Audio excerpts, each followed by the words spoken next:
pagtitiwala ay isang bagay na hindi basta-bastang binibigay. Para itong pag-aani na hindi sapat ang pagtatanim lang.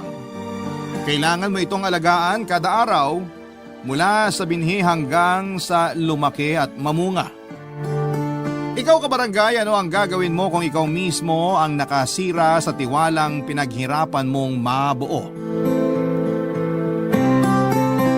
Dear Papa Dudut, magandang araw po sa inyo at sa lahat ng mga tagapakinig ninyo. Gusto ko lamang pong unahan ang lahat at ipaalam sa inyo na sinadya ko pong palitan ang pangalan ng mga tao na mababanggit para po mapanatili ko ang privacy namin. At tulad po ng pakiusap ko na kasama ng sulat na ito ay umaasa at nagtitiwala po ako na itatago ninyo ang identity ko. Simulan ko pong muli ang kwento ko sa pagpapakilala sa sarili ko. Itago nyo na lamang po ako sa pangalan na Francis. 36 years old na sa kasalukuyan at tubong Caloocan. Maaga po akong naulila sa mga magulang kaya natutong dumiskarte at sunggaban ng mga oportunidad sa paligid para makasurvive sa laro ng buhay. Nag-iisang anak ako ng nanay kong pumanaw noong elementary pa lamang ako. Ang papa ko naman ay nagkaroon ng pangalawang pamilya.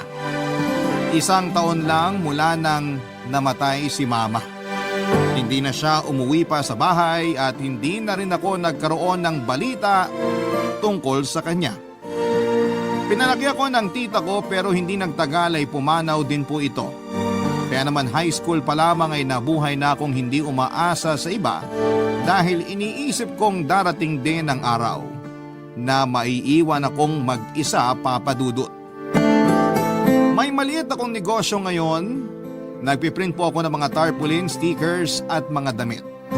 Kapag sinipag ay nagbablog din po ako at kahit na hindi pa man ako gaanong kasikat, ay medyo marami na rin pong nanonood sa mga video ko sa Facebook. At dahil din sa pagbablog ko ay nakilala ko ang asawa ko. Sa maagang pagkawala ng nanay ko ay hinanap ko sa mga babaeng naging girlfriend ko ang pagkakaroon nila ng mother figure sa akin. Huli na nang na-realize ko na lahat pala ng mga nakarelasyon ko ay mas matanda sa akin. Kagaya ng asawa kong tawagin na lang natin sa pangalang Cheska na 5 taon ang tanda sa akin. Ikinasal kami ni Cheska 6 na taon nang nakakaraan. Pero magsisimula ang kwento ko sa unang taon namin bilang mag-asawa. Ayaw muna naming magkaanak noong panahong yon dahil gusto pa naming sulitin ang buhay mag-asawa ng kaming dalawa lang muna, Papa Dudut. Kahit na marami kaming naririnig noon na hindi magaganda ay hindi na lang namin yon pinapansin. Nag-enjoy na lamang kami muna sa pagta-travel at paggawa ng mga bagay na hindi madaling gawin kapag meron ka ng anak. May sariling sasakyan din ang asawa ko kaya hindi na kami nahihirapan para makapunta sa iba't ibang lugar na gusto naming puntahan. Ng mga panahong yon, Papa Dudut.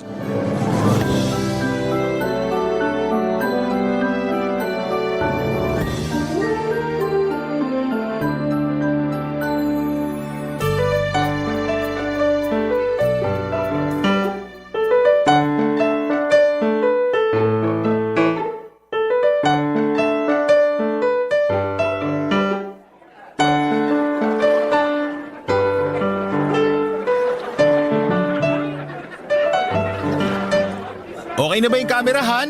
Oo, Han. Pero gusto ko lang muna ipaalam sa'yo na ang ganda ng videographer mo, ha?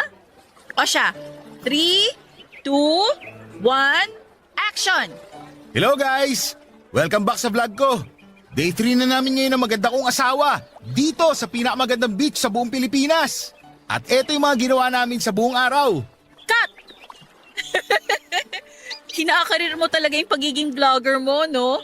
Akala mo naman milyon na yung followers eh. Yan mo naman. Kunwari ka pa dito mo nga nakilala yung pogi mong asawa. Oo na. Pero parang nagsisisi na ako na dito tayo pumunta sa beach na to. Bakit naman? Ikaw kaya ang pumili nito. Sabi ko kasi sa'yo, sa Gimaras na lang tayo eh. Kaso babae dapat yung masunod kaya hindi na ako pumalag nung pinili mo to. Tsaka, last day na natin bukas. Kaya sulitin na lang natin to. Sa bagay, may point ka. Pero nakakahilo kasi panoorin yung dami ng mga tao sa paligid. Nakakailang na nakakahilo. Feeling ko kasi nakatingin silang lahat sa akin. Ano ka ba? Huwag mo silang pansinin. Tsaka ako naman talaga yung tinitignan nila. Siguradong napanood na nila yung mga travel vlog ko. Pero Han, tignan mo yung babae sa bandang kaliwa mo. Yung nakapulang bikini. Kaunting bukaka na lang niya makikita na kaluluwa oh.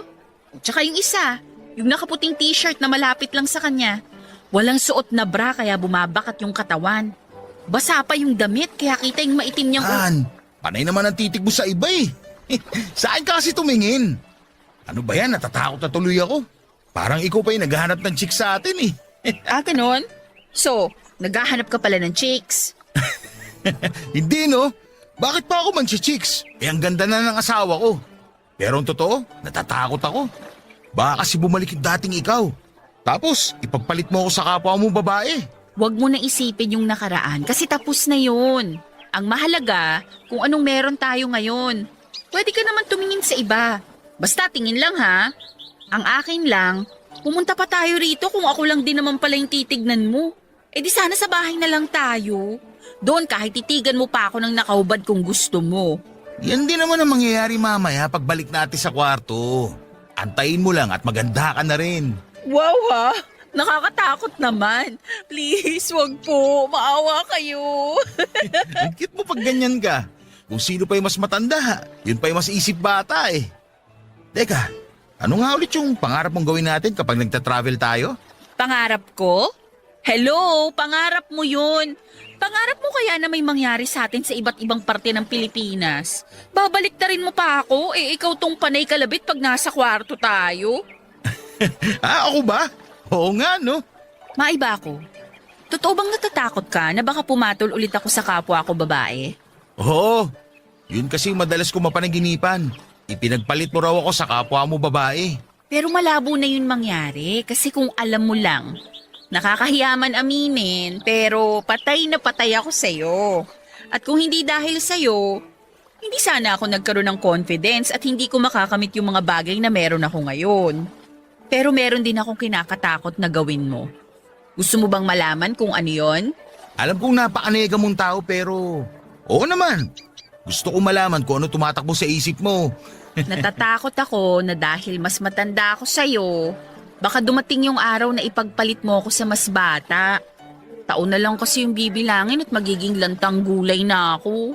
Ano ba yung iniisip mo, Han? Baka lantang gulay ka naman? Magkakasakit ka ba na maluba para maging lantang gulay ka? Tsaka kahit anong mangyari, malanta ka man, hindi kita ipagpapalit kahit kanino. Bakit naman hindi? Kung ako yung lalaki, maghahanap talaga ako ng mas bata at mas fresh kesa sa asawa kong malapit ng maging senior citizen. Ano ba naman trip yan? Napakalayo pa bago ka maging senior. Saka, mahal kita kaya ako nagpakasal sa'yo. Kaya nga tayo nagta-travel para sumaya eh, hindi para mag-away. Sorry, Han. Hindi ko pa rin kasi maiwasang ma-insecure sa ibang babae, lalo na sa mga mas bata sa akin. Kaya siguro iniisip ko na baka dumating yung araw na ipagpalit mo pa rin ako sa iba. Promise, Han. Hindi mangyayari yun. Sabihin mo nga na mahal mo ko. Mahal kita. Mahal din kita. Papadudot madalas ganon si Cheska. Palagi siyang nag-iisip ng mga negatibong bagay na minsan ay nagiging dahilan ng pagiging malungkutin niya. Pero ginagawa ko naman ang lahat ng makakaya ko bilang asawa para pasayahin siya, Papadudot. Hindi lang kasi insecurity ang problema ni Cheska. Marami pa siyang mga bagay na dinaramdam, lalo na noong bago pa lamang kaming magkakilala. Masyado siyang negatibong mag-isip at palaging depressed. Lagi rin siyang nag-a-assume na pinag-iisipan siya ng masama ng ibang tao, lalo na ng mga lalaki. Isa rin siguro yon sa mga rason kung bakit babae ang nakarelasyon niya bago naging kami. Hindi ko rin naman siya masisisi dahil naging biktima siya noon ng sexual assault. Yun din ang naging dahilan ng mental health problems niya. At ng pagiging man-hater niya, Papadudot. Isa rin yon sa mga dahilan kung bakit hindi pa namin napagdidesisyonan na magkaroon ng anak ng mga panahon na yon. Sinasabi kasi ni Cheska na hindi pa raw siya handang mag-alaga ng bata dahil sa mental health issues niya. At nirerespeto ko naman ang lahat ng yon. Nagbago lang siya noong nakilala niya ako. Ginawa ko ang lahat para patunayan sa kanya na hindi lahat ng lalaki ay magkakapareho. At naging matagumpay naman ako sa bagay na yon hanggang sa kinasal na nga kami. Sa katunayan ay hindi naman sa pagyayabang pero 4 na babae ang nagtangkang umakit sa akin noon kahit na alam nila nakasal na kami ni Cheska pero wala akong pinatulan sa kanila. Papadudot kapag may bagay na makakapagpasaya kay Cheska maliit man o malaki ay ginagawa ko ang makakaya ko para maibigay yon sa kanya. Ganon ko siya kamahal, Papadudot. Hanggang sa dumating yung araw na may nahanap na siyang pwede niyang gawing personal assistant sa trabaho niya. Manager kasi sa isang kumpanya ang asawa ko at marami siyang kailangang asikasuhin. May mga papeles din siya na kailangang basahin at kadalasan nakakalimutan niya ang mga yon. Kaya nang makita ko kung gaano siya kasaya sa pagkakaroon ng katuwang sa trabaho, ay pinakita ko ang buong suporta ko sa kanya, Papadudot.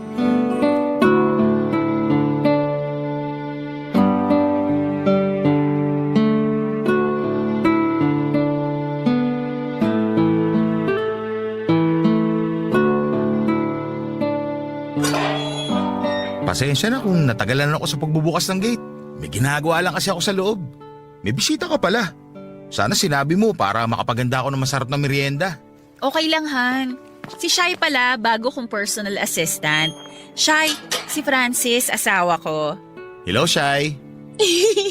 Hello din po, sir. Napapanood ko po yung mga vlog nyo. Nakasubaybay din ako sa mga social media accounts nyo. Fan nyo po ako. Talaga? Nakakatuwa naman. Welcome dito sa amin. Tara, pasok na tayo. Pasok, Shai. Huwag kang mahiya. Salamat, ma'am. Pero wala talaga akong hiya. Ganun ba? Ang ganda pala ng bahay nyo, no? Simple lang pero modern yung design. Tamang-tama lang yung laki para sa 2 tao. Pati yung garden nyo dun sa labas. Parang sarap tambayan. Maliit lang tong bahay namin. Pero may guest room kami dito. Ikaw talaga, Han. Sa garden lang naman kami tatambay ni Shai. Hindi mo na kailangan banggitin yung tungkol sa guest room. Ma'am, saglit lang po. Sir, pwede po bang makiselfie sa'yo? Ipagmamayabang ko lang po sa mga kaibigan ko. Sige, okay lang. Saka, Francis na lang itawag mo sa akin. Huwag mo na akong tawaging sir. Tara, selfie na tayo. Thank you po, sir. Francis pala. Napaka-hyper nitong nakuha mong assistant ah. Bagay nga kayo pagsamahin. Alam mo yun, masayahin tapos malungkutin. Magiging balanse kayong dalawa. Hindi na kaya ako malungkutin simula nung makilala kita. Sus! Han, pwede ba kitang makausap sandali? Yung tayong dalawa lang sana. Sige, wait lang. Shai, mauna ka na muna sa garden. Antayin mo na lang ako doon. Maghahanda muna kami ng merienda. Sige po. Salamat ulit, Francis, ha? Nakakatuwa siya, di ba? Yan din yung rason kung bakit gusto ko siyang gawing personal assistant. Kasi unang kita ko pa lang sa kanya, magaan na agad ang loob ko. Saan mo ba siya nakilala? Kapatid siya ng ex ko. Naalala mo ba yung girlfriend ko bago naging tayo? Yung naaksidente? Oo, naalala ko siya. Yung sinabi mo hindi na nakakalabas ng bahay kasi naging bedridden yung nanay nila at siya yung nag-aalaga. Oo, siya yun. Ate yun ni Shai. Nung nakita kong nag-post siya sa Facebook na kailangan niya ng tulong, ayun, kinausap ko siya agad. Okay lang ba sa'yo na siya ang personal assistant ko? Sus! Nagtanong ka pa eh. Alam ko naman kapag nagdesisyon ka, hindi mo na babaguhin. Saka mukhang masaya ka naman kasama siya eh. Kaya masaya rin ako para sa'yo. Pero sana, hindi umabot sa puntong pagseselosan ko na siya. Alam mo namang mas malakas ka pa man chicks kaysa sa akin eh. Hindi, no? Parang ikaw pa tong praning sa atin, ah. Kasal na kaya tayo. Nakatali na liig natin sa isa't isa. Kaya huwag ka nang matakot, okay? Hindi naman sa praning ako o walang tiwala sa'yo ha. Pero hindi naman ako matatakot kung baliwala ka lang sa akin eh. Ayoko mawala ka sa akin. Sus, ayan ka na naman. Pinapakilig mo ko eh. Sweet naman itong asawa ko. O siya, sige, lubusin mo ng pagiging sweet mo. Kunan mo na kami ng merienda. Aba, abusado ah. Pasalamat ka, mahal kita. Anong gusto mo? Soft drink? Juice? Kape? Kape lang, Han. Mahilig din kasi sa kape si Shai. Yung timpla ko ha, alam mo na yun. Oh, kita mo? Sino hindi mapaparaning dito eh? Ilang araw pa nga lang kayo nagkakilala eh. Alam mo na ang hilig niya. Sige, hatid ko na lang mamaya. Alam ko din kulay ng panty niya. Parang tanga naman to eh. Biro lang. Kumalma ka nga, masyado kang praning eh. Papa Dudut, hindi ko maiwasang maghinala na may lihim na relasyon ng dalawa na higit pa sa pagkakaibigan at pagiging magkatrabaho. Lalo pang lumakas ang hinala ko nang may malaman ako sa mga kaibigan kong katrabaho ni Cheska. Madalas daw na lumalabas sina Cheska at Shai na sweet pa sa isa't isa. Kinompronta ko ang asawa ko tungkol sa bagay na yon pero itinanggi niya na may something sa kanila ni Shai at trabaho lang talaga ang dahilan ng paglabas nila. Pero iba na ang kutob ko noon at lalo yung lumakas nang madalas nang ginagabi si Cheska sa pag-uwi at dagdag pa. Kapag nasa bahay siya ay si Shai palagi ang bukang bibig niya. Magkahalong takot, selos at lungkot ang nararamdaman ko noon, Papa Dudut. Alam kong hindi ako perpektong asawa pero ginagawa ko naman ang lahat na makakaya ko para hindi mag-isip ng masama sa akin si Cheska. Samantalang siya ay parang sinasadya niyang maging ganon ako sa kanya. Ang tiwala ko sa asawa ko ay napalitan na ng duda. Napalitan ng takot yung confidence ko sa relasyon naming dalawa. Hindi na ako makapag-focus sa mga gawain ko noon, kaya naman pinahawa ko muna ang printing business ko sa kaibigan ko. Naging madalang na rin ang pag-upload ko ng videos sa social media. Kapag may fan ako na nagtatanong sa akin, sinasabi ko na lamang na busy ako sa negosyo.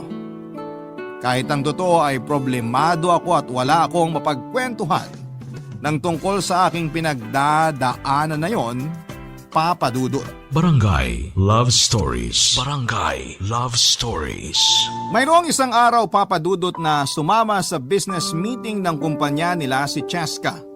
Magtatagal daw sila doon ng 2 linggo, Papa Dudut. Hindi pa rin nawawala ang takot ko noon dahil iniisip kong magkasama na naman sila ni Shai. Pero imbes na magmukmok ay sinamantala ko na lamang ang pagkakataon para maglinis at mag-ayos ng mga sirang gamit sa bahay habang nagva-vlog. Marami akong na-accomplish, Papa Dudut, kabilang ng pag-aayos ng tumutulong lababo, mahinang pressure ng mga gripo at pagpapalit ng mga bumbilyang mahina na ang ilaw. Buong linggo akong ganon at nang matapos ko na ang lahat ng mga gawain, ay doon ko naisipang magpahinga, Papa Dudut. Uminom ako para mag-relax. Dahil sa pinaghalong pagod at kalasingan ay nakatulog ako buong umaga kinabukasan. Hapon na nang maisipan kong bumangon at buksan ang cellphone ko. Doon na bumungad sa akin ang mga text and missed call galing kay Cheska. Pagbuksan ko raw si Shai na nasa labas daw ng bahay dahil may kukuning mga papeles. Oras na ang lumipas bago ko nabasa ang mga message ni Cheska mula sa huling text niya. Saka may mag-aalas 5 na rin ang hapon noon. Kaya inisip ko na umuwi na si Shai sa pagkainip. Naglinis na ako ng katawan noon at nakanood ng videos sa Facebook nang marinig ko ang sigaw mula sa labas. Medyo mahina lamang yon pero nang binuksan ko ang bintana at sinilip ang gate ay nagulat ako nang makitang nasa labas pa pala si Shai kahit na bumubuhos na rin noon ang ulan, Papa Dudut.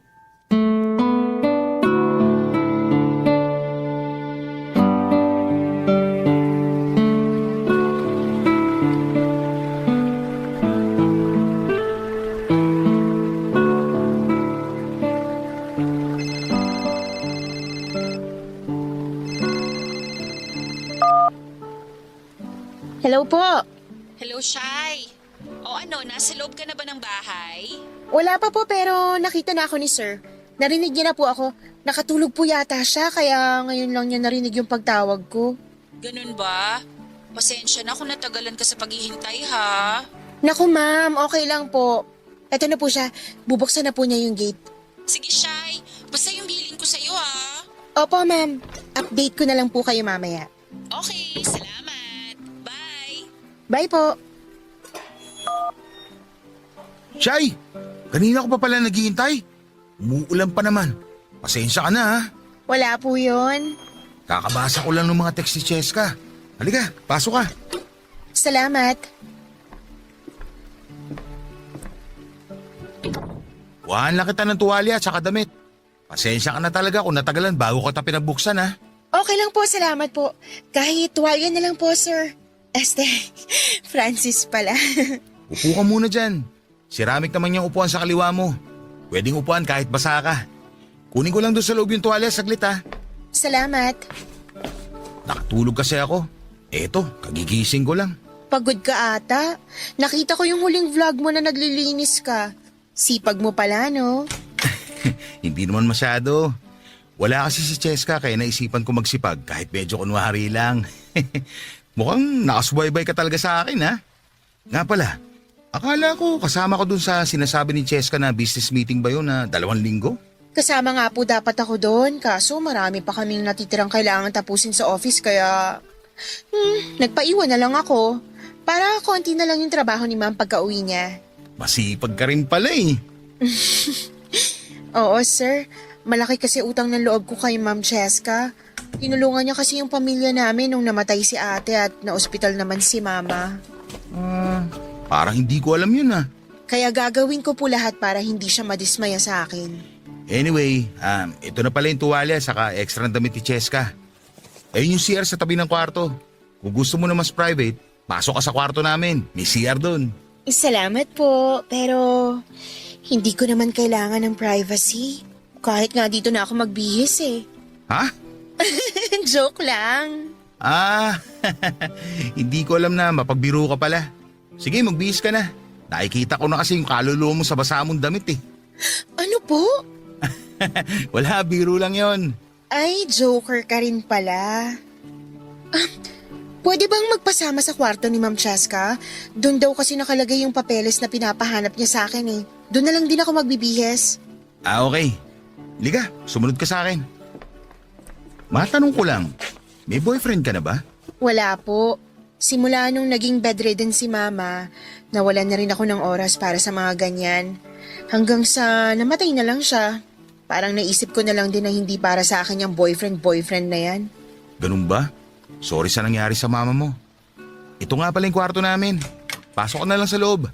Ayun yung CR. Dito lang ako sa labas ng kwarto. Tawagin mo lang ako kung may kailangan ka pa. Ay, hindi mo ako sasamahan sa loob? Ha? Bakit naman kita sasamahan? Kaya mo na yan. Ibig ko kasing sabihin, baka may mawalang gamit dito sa loob ng kwarto nyo. Ayoko namang mapagbintangan kaya mas mabuting kasama kita sa loob. Akala ko naman kung ano na. Sige, samahan na kita.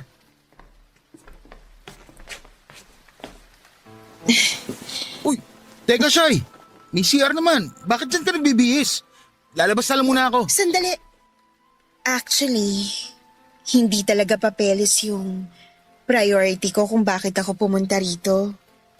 Anong ibig mo sabihin? Ang totoo niyan, naisip ko lang na mag-isa ka. Na kailangan mo ng kasama. Huwag ka magbiro ng ganyan, Shy. Baka patulang kita.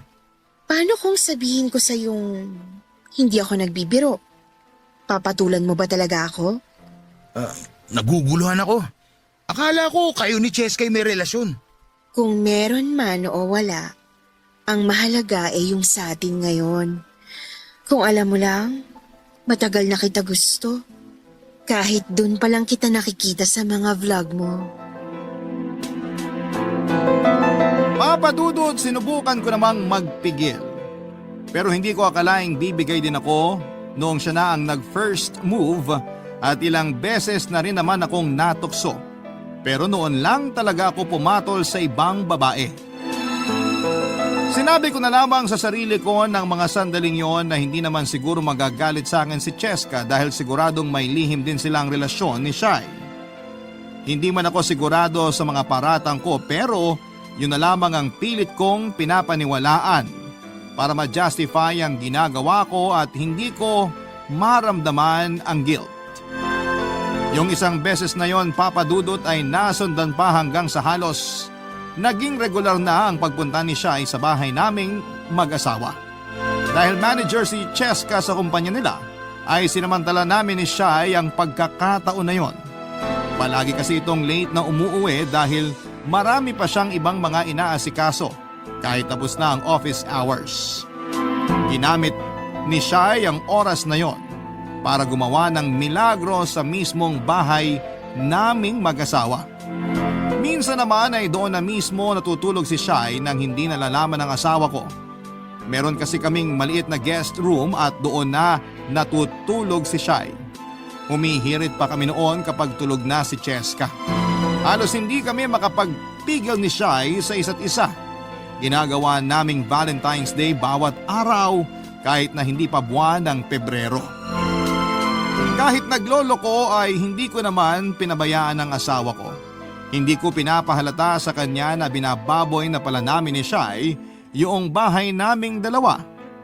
Tinatakpan ko ang mga kasalanan ko sa pamamagitan ng pagbibigay ng mga gusto niya at paglalambing sa kanya tuwing quality time naming mag-asawa. Ginagawa ko yon para hindi niya mahalata ang mga kalokohan ko. Pero sabi nga ng iba, saan ka man mapunta ay babalik at babalik ka pa rin sa iyong pinanggalingan. At yun nga ang nangyari sa akin, Papa Dudut. May isang araw nga na inimbitahan ako ni Cheska na sumama sa celebration ng kumpanya nila sa isang beach resort. Maganda raw kasi ang performance nila at ayaw ko sanang sumama nung una, pero noong malaman kong sasama din si Shai ay pumayag ako, Papa Dudut.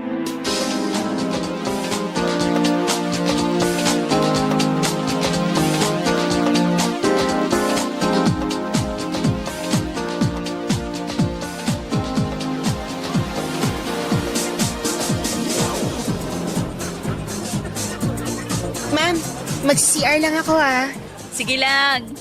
Lasing ka na yata, Han. Hindi, no? Nakakatalawang bote pa lang naman ako ng beer.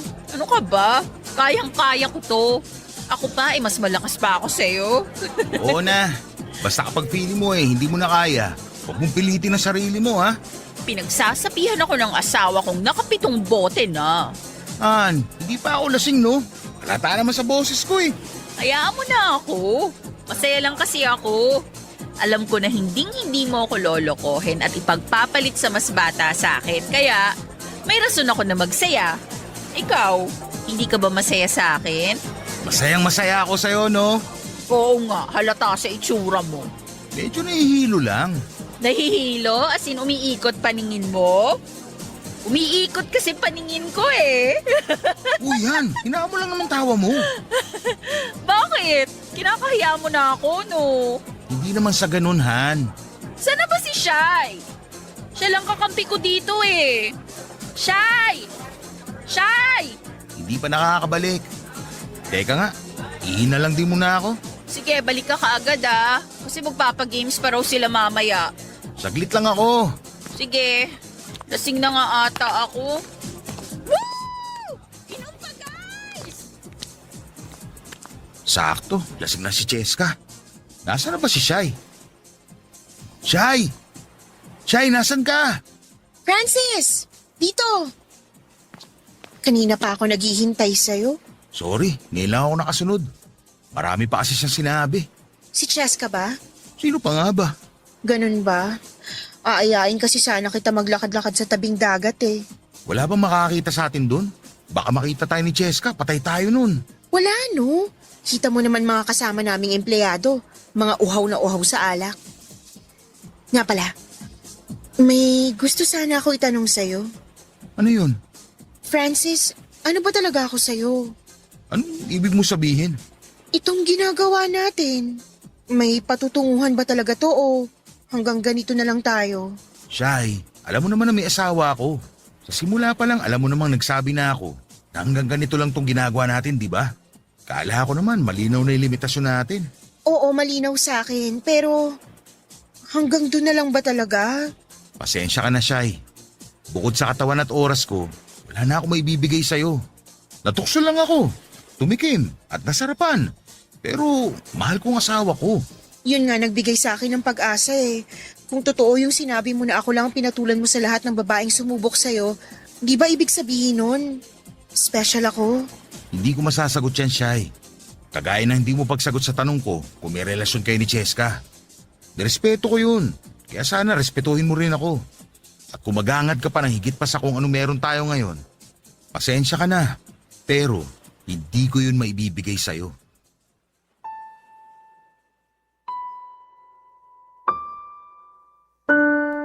Papa Dudut, hindi ko akalaing may marirealize ako ng gabing yon. Pagbalik ko sa inuman ay narinig kong pinagmamalaki ako ng asawa ko sa mga katrabaho niya. Alam ko na mahiyain si Cheska pero napakasarap palang marinig mula sa kanya kung gaano siya ka-proud sa akin. Pero hindi ko rin maiwasang mag-guilty kapag naiisip kong hindi totoo yung mga pinapaniwalaan niya. Sa kabila ng nararamdaman kong guilt noon, ay may nangyari pa rin sa amin ni Shai ng gabing yon. Dala na rin siguro ng epekto ng alak na nainom ko. Naunang makatulog si Cheska kaya nagkaroon ako ng pagkakataon na puntahan si Shai sa kwarto niya. Hindi ko alam, pero dahil na rin siguro sa kalasingan, kaya nag-iba ang galaw noon ni Shai.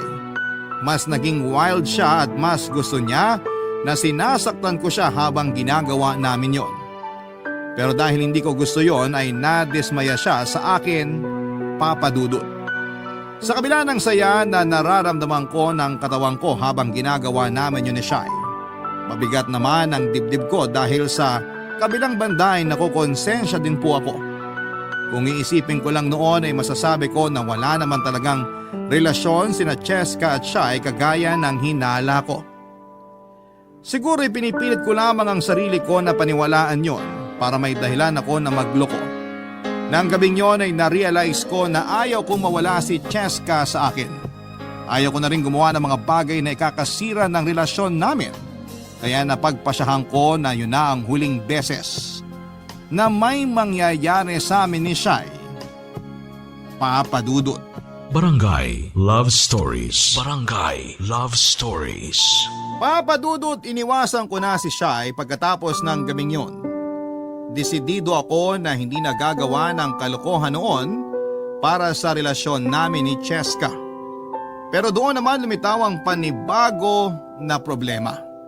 Dahil sa pag-iwas ko kay Shai ay naging malungkutin siya at hindi na rin naitago ang unti-unting pagbabago sa itsura niya. Namayat na kasi siya at mukhang napabayaan na rin ang sarili. Doon ko na unti-unting natanggap sa sarili ko na ako pala talaga ang may kasalanan sa mga nangyari at hindi si Shai o si Cheska. Ang mahirap lang dahil nagkaroon ako ng dalawang babae. Kapag pumili ako ng isa ay masasaktan naman ang isa. Aminin ko man na nami-miss ko rin si Shai ay kailangan kong gawin ang tama at maging responsableng asawa na kay Cheska. Papadudot habang pilit kong inilalayo ang sarili ko kay Shai, ay saka naman ako pilit na itinutulak ni Cheska papalapit sa kanya. Mas naging madalas ang pagpapapunta sa kanya ng asawa ko sa bahay at madalas pang isama sa mga lakad namin.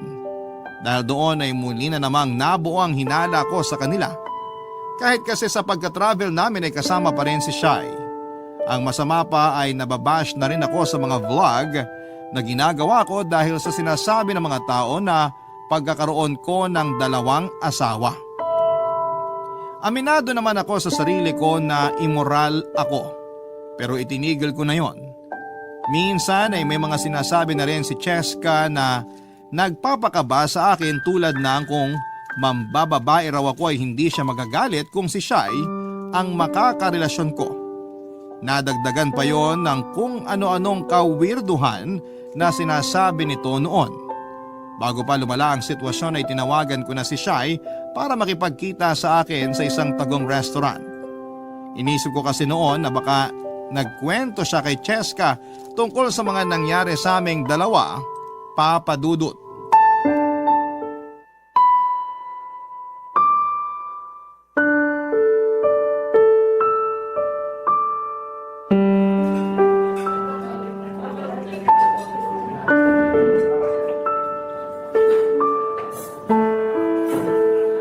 Kumusta? Nangungumusta ka pa eh. Halos sabay ka na nga patirahin ng asawa ko. Bakit ka nagagalit? Nung ginawa mo akong kabit, halos dun mo na rin ako patarihin sa guest room nyo. Kalimutan na natin yun. Kasalanan ko. Pero ginagawa ko naman lahat para bumawi sa kasalanan ko. Pero ikaw, hindi ko alam kung ano trip mo. Anong pinagsasasabi mo? Akala mo hindi ko alam? Teka lang, ano bang ibig mo sabihin? Balak mo yata na sirain kami mag-asawa eh. Pagkatapos mo ko landiin, si Cheska naman ngayon. Yan. Diyan ka magaling. Kapag may iniisip ka kasing bagay, kala mo yun ang totoo. Wala ka namang alam. Wala nga akong alam. At hindi ko talaga malalaman kung hindi mo sasabihin. Kaya sa huling pagkakataon, tatanungin kita. May relasyon ba kayo ng asawa ko? Wala. Wala kaming relasyon ni Ma'am Cheska. Walang nangyayari sa amin at mas lalong hindi ako tibo. Kaya kung sino man nagsabi sa'yo ng mga bagay na yan, please lang, huwag mong paniwalaan. Sigurado ka? At bakit ko naman lolokohin sarili ko? Ngayon ako naman magtatanong sa'yo. Sige, total may pinagsamahan din tayo. Ano yun?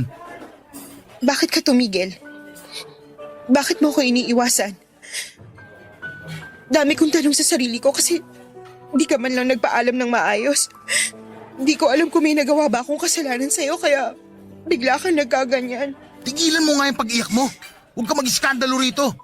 Kaya nga itong restaurant na to'y pinili ko eh. Para wala masyadong makapansin sa akin. Tapos eksena ka ng ganyan? Kapakanan mo lang talaga iniisip mo, no? Bait mo naman sa sarili mo. Nung gabing nasa celebration tayo ng kumpanya nyo, doon ko na-realize kung gaano ko kaswerte sa asawa ko. Doon ko nakita kung gaano siya ka-proud sa akin.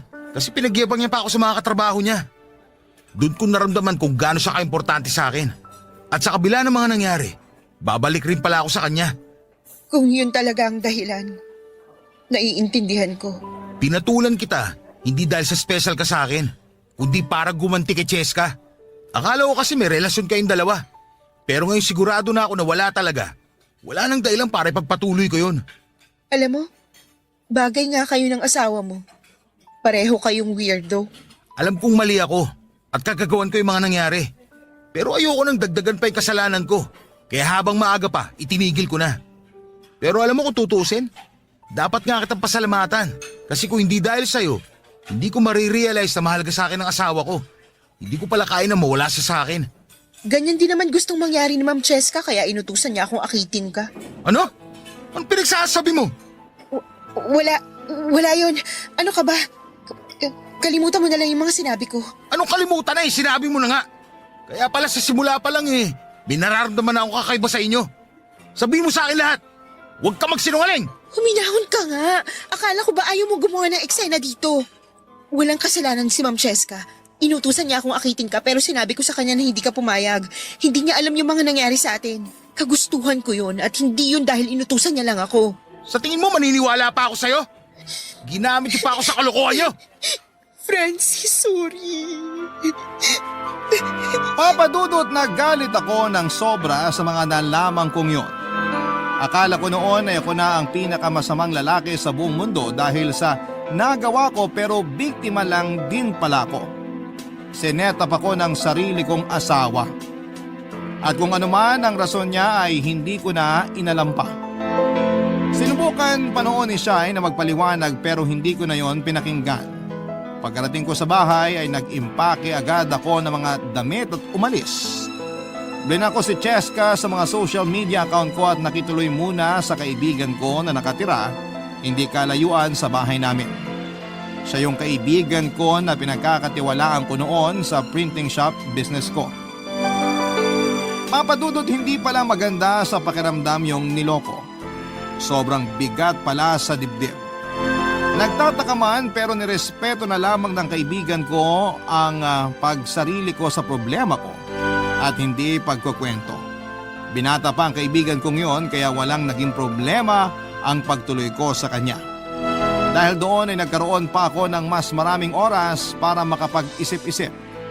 Pero kahit pigain ko ang utak ko ay wala akong maisip na dahilan para gawin sa akin yon ni Cheska.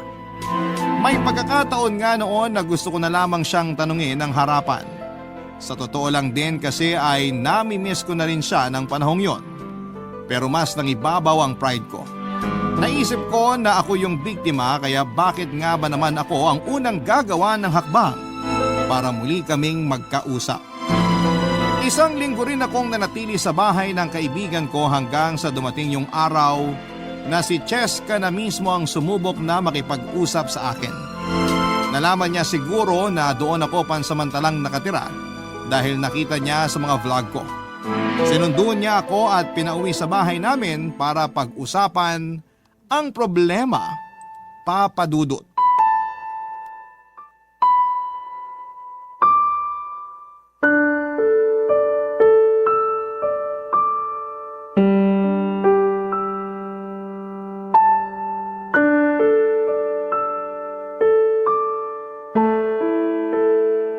Namiss kita.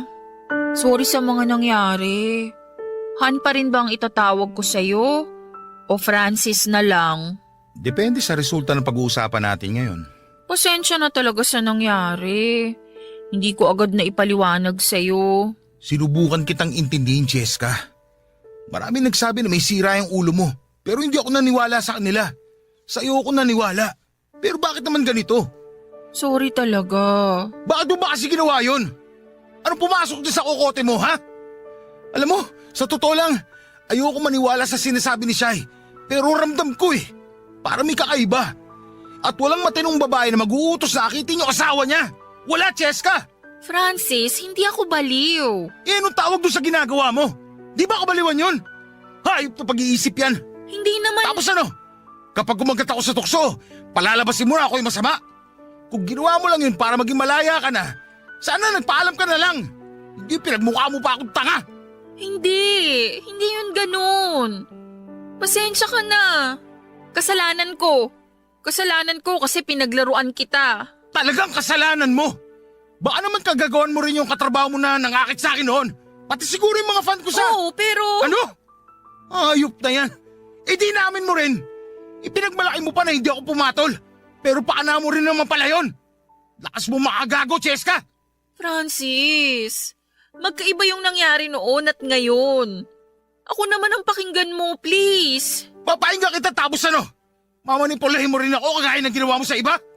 Kung alam ko lang sana na ganito yung kainat na relasyon natin. Magsisisi ka bang pinakasalan mo ko? Hindi ko alam. Hindi ko na alam sa totoo lang. Alam mo naman na insecure ako, di ba? Mahilig mag-self-pity, negatibo mag-isip, depressed at kung ano-ano pa. Akala ko ba tanggap mo ko? Oo, tinanggap ko kung ano ka dati. Pero alam mo rin na ginawa ko lahat para matulungan ka. Para bumuti ka. Sorry, Han. Sorry. Ginawa ko lang naman yun para i-test yung loyalty mo. Pero tuwing nagkukwento sila kung paano mo sila hinindian, mas lalo akong nahuhulog sa'yo. At sa tingin mo nakakatuwa yon? Pero si Shai, iba siya. Inutusan ko siyang akitin ka kasi akala ko kakagat ka.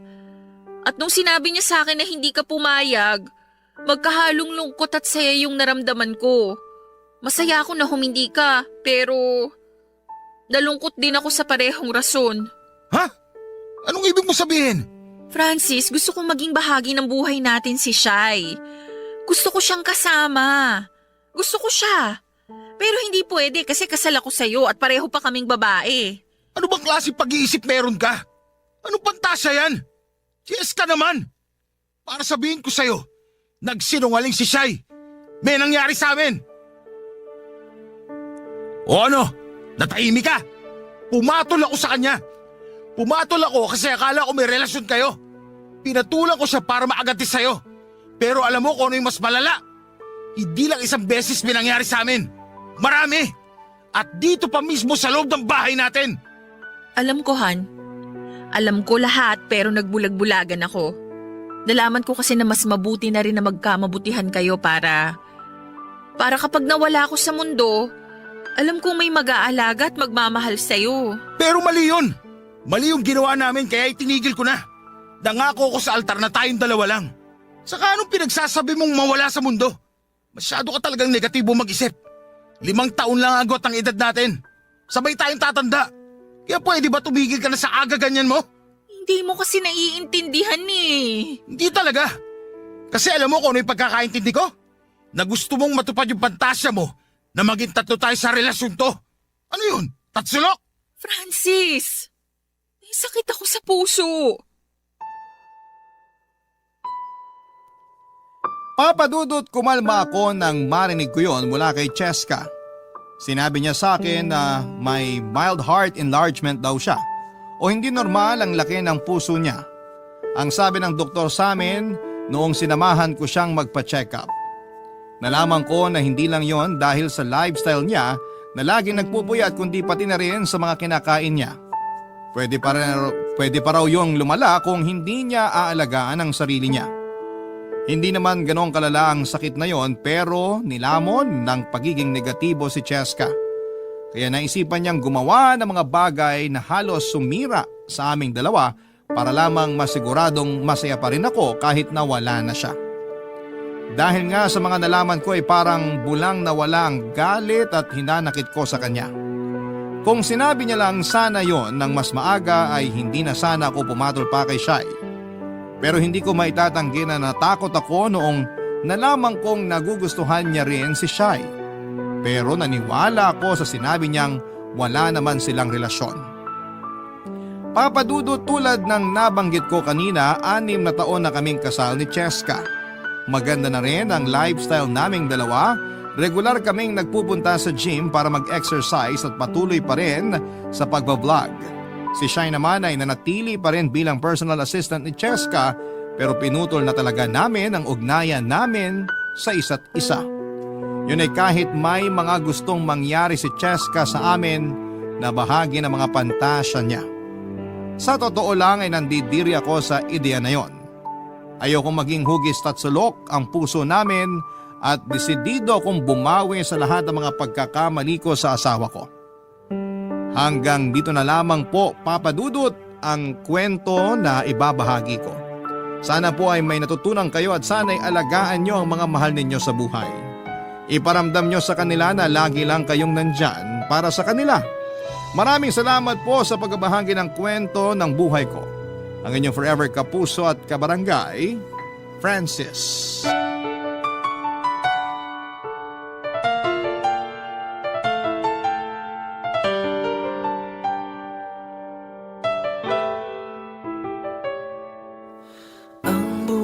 Ay mahiwaga, laging may lungkot at saya.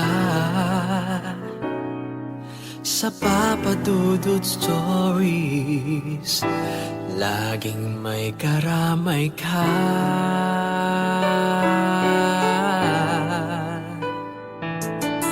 Mga problemang kaibigan, dito ay pakikinggan ka. Sa Papa Dudut Stories, kami ay iyong kasama. Dito sa Papa Dudut Stories, ikaw ay hindi nag-iisa.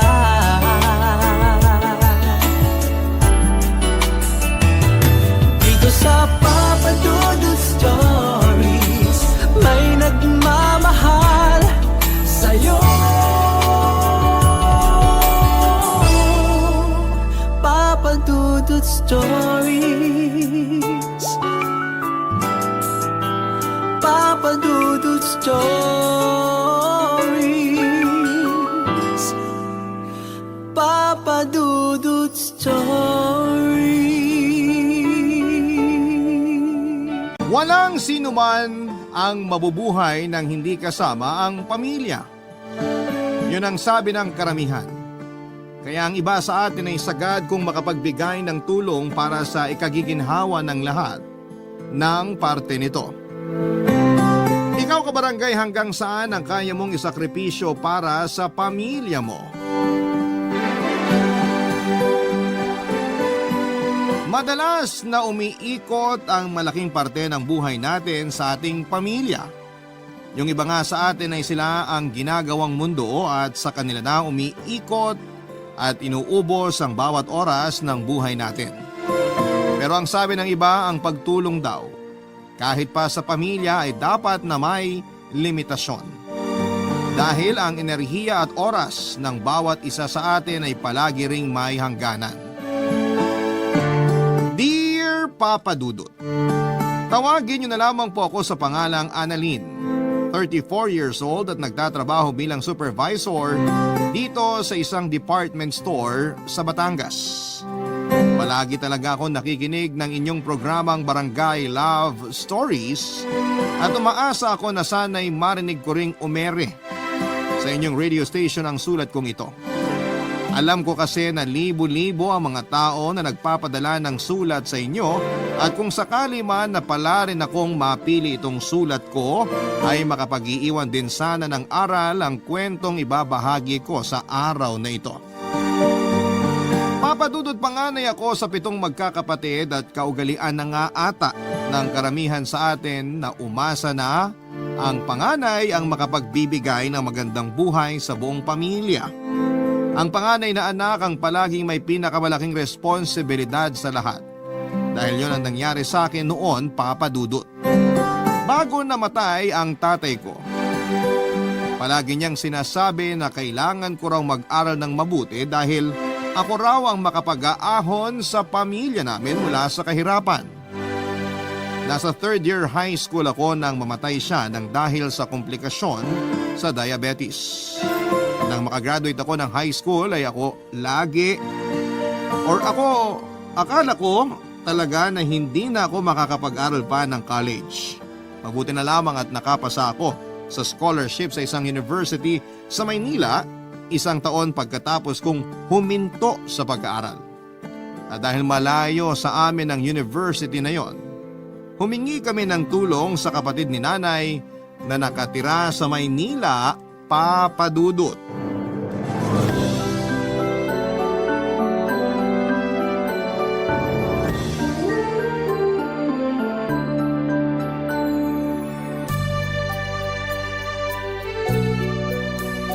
Nay, ang laki po pala ng bahay ni Tita Malu, no?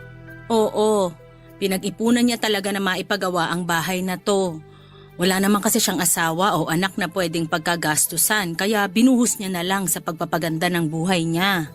Ang dami niya nga rin pong appliances dito sa sala. May TV, malaking radyo, aircon at electric fan pa. Kompleto po talaga lahat. Tsaka nakita niyo po yung refrigerator dun sa may kusina kanina? Ang laki po, Nay. Sigurado po ako na maraming laman na pagkain yun. Kaya nga magpapakabait ka dito, ha? Huwag kang magiging pasaway sa Tita Malu mo. Nakakahiya sa kanya kasi makikitira ka dito sa malaking bahay niya. Huwag po kayong mag-alala. Kasi alam niyo naman po kung gaano ako kasipag pagdating sa mga gawaing bahay. Nandito na ang merienda nyo ni Annalyn, ate. Pasensya na at medyo natagalan ako sa pag-iinit nitong ginataang bilo-bilo sa katuron. Ayos lang, Malu. Hindi ka na nga dapat nag-abala pa kasi aalis din naman ako kagad. Hindi naman pwede yun kasi minsan ka na nga lang pumunta dito sa bahay ko eh. Hinatid ko lang naman kasi talaga si Annalyn dito. Uuwi rin kagad ako sa bahay namin. Kumain ka muna. Kasi niluto ko pa talaga kaninang umaga tong ginataang bilo-bilo para sa merienda natin ngayon. Ikaw din, Annalyn. Kumuha ka na dito ng mangkok mo. Opo, Tita Malu. Salamat po. Ay ate, nakahanda na rin yung iuwi mo na pagkain para sa ibang anak mo. Iniwan ko muna sa kusina. Kukunin ko na lang mamaya kapag aalis ka na. Ay, ang bait mo talaga, Malu. Salamat ha. Naku, wala yun. Hindi naman mahirap lutuin ang bilo-bilo na yan. Hindi lang naman para sa mga hinanda mong pagkain. Salamat kasi pumayag ka na dumito muna si Annalyn sa bahay mo habang nag-aaral siya ng kolehiyo. Ayos lang kasi wala naman akong ibang kasama dito sa bahay. Salamat din kasi ikaw pa talaga ang magbibigay ng allowance sa anak ko para hindi na siya mag-working student.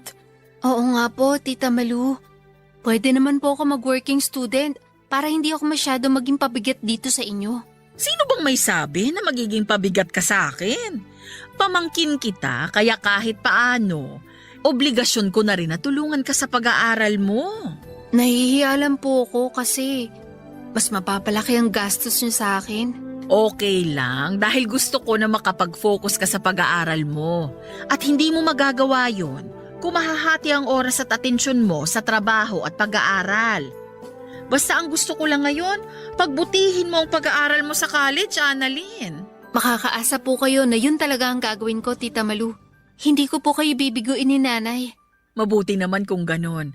Basta nandito lang ako para tulungan ka at ibigay ang mga pangangailangan mo para sa kolehiyo. Ay, napakabait mo talaga, Malu. Hindi ka pa rin nagbabago hanggang ngayon. Gusto ko lang bumawi sa'yo. Kasi mula nang mamatay ang mga magulang natin, hindi na tayo masyadong nagkakasama o nagkakausap, ate. Ayos lang, kasi nagkaroon na rin naman tayo ng kanya-kanyang buhay. Kaya nga natutuwa ako na kahit sobrang asensado ka na, hindi ka pa rin nakakalimot na tumulong sa akin o sa iba pa nating kapatid. Salamat, Malu. Salamat talaga. Papa Dudut, hindi talaga ako matalino. Pero masipag at matyaga akong mag-aral kaya nakatapos ako na salutatorya noong high school. Ang nasa isipan ko talaga noon ay kailangan kong makagraduate para makahanap ako ng maayos na trabaho. At kapag may maayos na akong trabaho, mapag-aaral ko na ang mga kapatid ko hanggang sa kolehiyo. Alam ko na yon ang magiging simula ng pagkakaroon namin ng magandang buhay. Lahat ay magsisimula sa akin.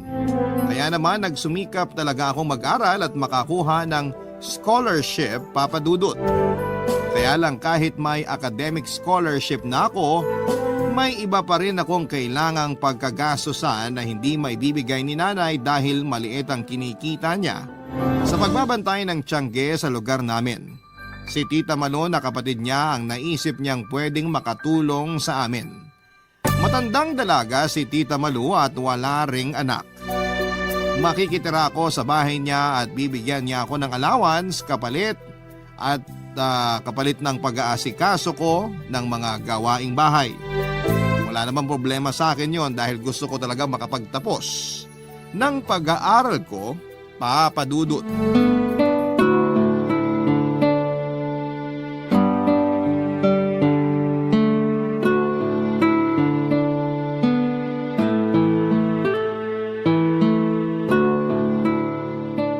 Annalyn! Annalyn! Gising na, aba! Tita Malu, medyo maaga pa po yata. Kasi madilim pa po sa may labas ng bintana. Anong maaga pa? 5:30 na, kaya bumangon ka na dyan. Pwede po bang 6:00 na lang ako bumangon? Medyo napagod din po kasi ako sa biyahe namin ni Nanay kahapon. Ay, hindi pwede! Bumangon ka na dyan at marami ka pang gagawin. Pero Tita Malu... Annalyn, umayos ka dyan. Hindi ka pa nagtatagal dito sa bahay ko, nagiging pasaway ka na kaagad? Hala, bilisan mo't bumangon ka na dyan. Halika na, lumabas ka na ng kwarto. Sige po, Tita.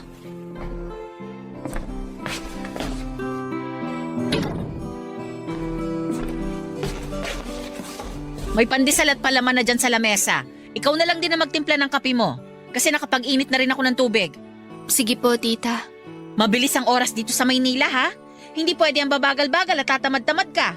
Kung gusto mong umasenso ka sa buhay, sipagan mo sa lahat ng oras. Opo, Tita. Maaga nga pala talaga akong gumigising kahit araw ng Sabado at Linggo. Maaga kasi ako nagsisimula na maglinis dito sa bahay, kaya kailangan na masanay ka na. Maaga rin naman po talaga akong gumigising. Talaga? Eh bakit ang hirap mong gisingin kanina? Medyo napagod lang po talaga ako sa ilang oras na naging biyahe namin ni Nanay kahapon. Ang hilig mo talaga magreklamo kahit kailan, ano? Tita Malu, hindi naman po ako nagrereklamo. Sinabi ko lang po yung dahilan kung bakit hindi agad ako nakabangon kanina. Ang sabihin mo, sinanay ka lang ng nanay mo, natatamad-tamad ka sa bahay nyo. Naku, Annalyn, sinasabi ko na sa'yo na hindi talaga pwede dito sa pamamahay ko ang katamaran mo na yan. Hindi po ko tamad sa kahit na anong gawaing bahay. At ipapakita ko po yun sa inyo. Patunayan mo, hindi yung puro salita ka lang dyan. Tandaan mo, hindi magiging biro ang mga gagastusin ko sa'yo. Kaya ayus-ayusin mo ang pagkilos dito sa bahay ko. Opo, Tita. Puro ka opo-opo dyan. Eh ni hindi mo pa nga binibilisan ang pagkilos mo? Nakita mo naman kung gaano kalaki ang bahay ko, di ba? At napakaselan ko pagdating sa mga dumi o alikabok dito. Siguraduhin mo na kapag sinabi mong tapos ka ng maglinis, Malinis talaga ang bawat sulok ng bahay na to. Dahil kapag nakakita ako ng dumi o magulong gamit dito, ilang araw ko talaga mag-uulam ng alikabok dahil sa kapalpakan mo. Huwag po kayong mag-alala, tita. Sanay po talaga ako sa kahit na anong gawaing bahay. Kaya maaasahan niyo po ako. Ay, patunayan mo sa akin lahat yung sinasabi mo. Dahil kapag napatunayan ko na tatamad-tamad ka, makakatikim ka ng tamang pagdidisiplina sa akin. Tandaan mo yan, Annalyn. Papa Dudut, hindi ko talaga gaanong kilala si Tita Malu kasi kapag may konting pagtitipon sa bahay kagaya ng fiesta, ay hindi siya nagpupunta para makihalubilo sa amin. May ilang beses ko lamang siyang nakita noon bago ako makitira sa kanya. Madalas ko lamang naririnig ang mga kwento tungkol sa kanya. Nasa kanilang 4 na magkakapatid ni nanay si Tita Malu ang pinaka-successful dahil ito lang ang nakapagtapos ng pag-aaral at nakakuha ng maayos na trabaho. Noong nabubuhay pa si Tatay Papa Dudut ay madalas niya rin pong binibida sa akin ang kapatid ni nanay na si Tita Malu. Na kapag nakatapos raw ako ng pag-aaral ay magiging kagaya raw ako nito na magkakaroon ng maayos na trabaho at magandang buhay. Kasunod daw noon ay maibibigay ko na sa kanila ang magaan na pamumuhay na pinapangarap nila. Nakikita raw ni tatay na ako ang magbibigay ng totoong liwanag at saya sa aming pamilya. Totoong nakaka-pressure sa side ko kasi hindi naman ako kagaya ng valedictorian kong kaklase noong elementary at high school, na kahit na hindi gaanong nag-aaral ay palaging nangunguna sa klase. May ilang beses din na from top 2 ay nagiging top 3 or top 4 na lamang ako sa klase namin noong elementary. Kapag nangyayari yon ay nakikita ko ang pagkadismaya sa mukha ng mga magulang ko. Kaya naman ginagawa ko ang lahat para kahit papaano ay makahabol sa mataas na grade sa klase. Tinatako sa isipan ko ang palaging bilin ng mga magulang ko na ako ang magiging tulay para maging mas magaan ang buhay namin noon, Papa Dudut. Barangay Love Stories. Barangay Love Stories. Papa Dudut, nang makagraduate ako noon ng high school at sabihin ni nanay na hindi muna ako makapagkolehiyo dahil hindi niya kaya ang gastusin. Ang sabi ko ay gagawa ako ng sarili kong paraan para makapagpatuloy ng pag-aaral. Sa mahigit 1 taon na hindi ako nag-aral noon, tumulong ako sa pinsan ko sa pagtitinda ng mga kakanin at sa mga araw na hindi kami nagtitinda ay sumusubok ako na mag-apply sa mga university na nababalitaan ko na nagpapa-exam para sa scholarship. Hanggang sa makapasa na nga ako ng full academic scholarship sa isa sa mga pinag-eksaman ko sa munisipyo. Pumunta kasi kami doon sa munisipyo ang ilang mga estudyante at staff mula sa university sa Maynila para magpa-exam sa mga gustong magkaroon ng scholarship. At sa awa naman ng Diyos ay naipasado ko ang exam at umabot ang score ko para makakuha ng full scholarship. Yun talagang kailangan ko, full scholarship. Ang tanong kaagad noon ni nanay nang sabihin ko sa kanyang tungkol sa pagkapasa ko sa scholarship qualifying exam ay paano raw ang magiging ibang gastusin ko, Papa Dudut.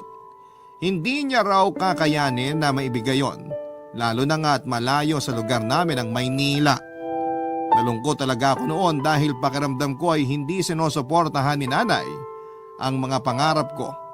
Ang pangarap ko na makapagtapos ng pag-aaral. Hanggang sa isuggest niya sa akin na doon na lamang ako makitira muna kay Tita Malu na noon ay nakausap na rin daw niya. Nagkita raw kasi sila sa lamay ng isang pinsan nila at nasabi niya ang tungkol sa pagkapasa ko sa scholarship. Kay Tita Malu raw nang galing ang ideya na makitira ako sa kanila at manilbihan kapalit ng pera na ibibigay niya sa akin at panggastos sa eskwelahan, Papa Dudut.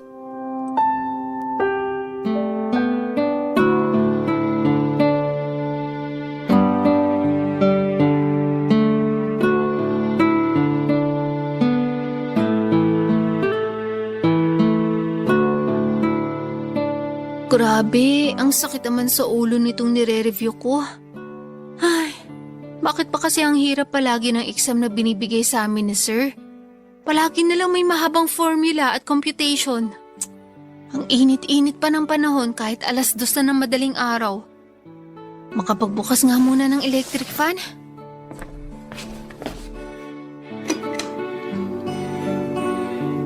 Ayan, grabe. Kahit paano nabawasan ang init dito sa sala. Nakakadagdag kasi ito ng sakit ang ulo ko. Oh, bakit gising ka pa? Tita, nagre-review po kasi ako para sa midterm exam namin mamaya. Madaling araw na! Ngayon mo pa naisipang mag-review? Marami po kasi akong ginagawa kapag umaga bago ako pumasok sa school eh. Pati na rin po kapag kakauwi ko lang dito sa bahay. Inuuna ko po lahat ng gawain dito na kailangang asikasuhin. Bakit hindi mo ayusin ang schedule ng mga gawain mo dito sa bahay? Para hindi mo na kailangan gumising na maaga at mag-review. Huwag po kayong mag-alala sa akin. Kasi ayos lang naman po sa akin na madaling araw ako nagre-review.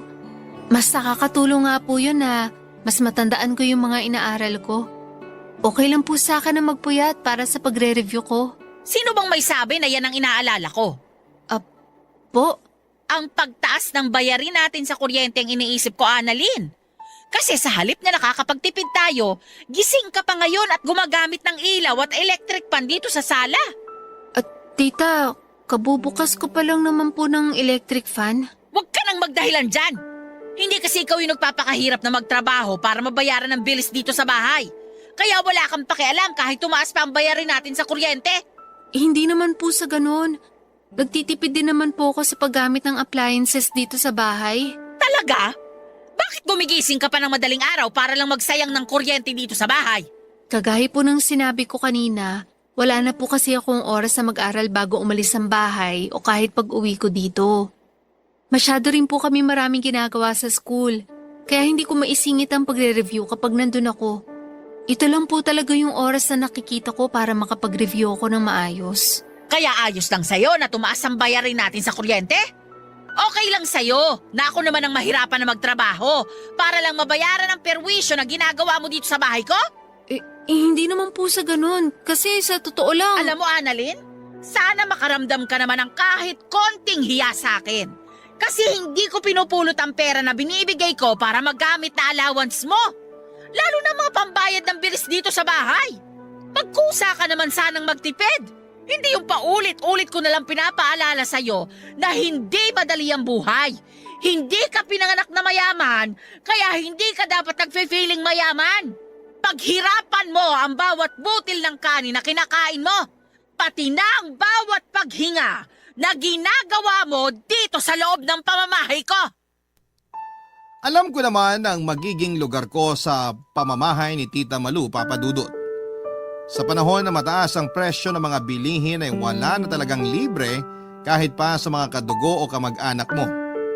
Lahat ng bagay ay kailangan mong pagsumikapan na makuha. Kasama na nga doon ang pagtira ko sa bahay ni Tita Malu, Papa Dudut. Pagpapakain niya sa akin at pagbibigay ng pera na panggasto sa eskwelahan. Lahat yon ay kailangan kong pagsumikapan at ang paninilbihan sa kanya ang kapalit ng mga bagay na ibinibigay niya para sa akin.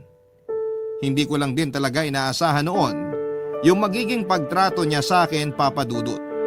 Madalas kasi kapag kinukwento siya sa akin ni nanay at ni tatay, yung tungkol lang sa pagiging successful na tao ni Tita Malu. Hindi nga raw ito masyadong nakakapunta sa mga maliliit na salo-salo dahil palaging nasa trabaho ang oras nito. Kaya noon pa man ay humahanga na rin talaga ako sa kanya. Ang hindi ko alam ay sa kabila ng mga magagandang kwento na napapakinggan ko tungkol sa kanya ay yung ugali na hindi niya madalas na pinapakita sa ibang tao, Papa Dudut, ay meron siya.